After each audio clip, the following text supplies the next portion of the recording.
शादी के अब पछतातानी हम हो, नैहर में यारवा के देके ऐनी गम हो।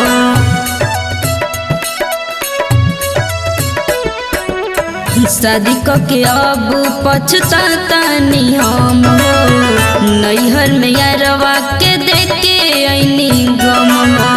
हमरे नाम के टैटू अपना सीनावा पगोदैले बा, हमरे नाम के टैटू अपना सीनावा पगोदैले बा।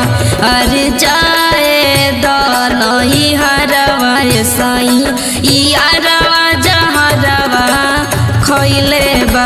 अरे जाए दनई हरवा सई यारवा जहरवा खइले बा।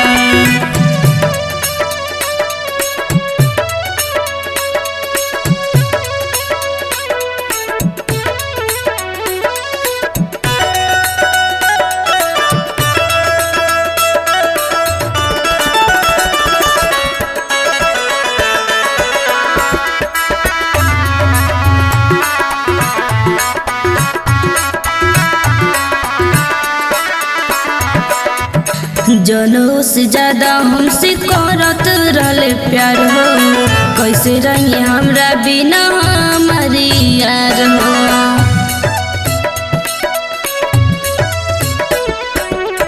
जनों से ज्यादा हमसे करत रहले प्यार हो, कैसे रही हमरा बिना हमारी यार हो। साथे वाला फोटो अपना लगइले बा, साथे खींचल फोटो अपना डीपिया लगइले बा। अरे जाए दनई हरवा सई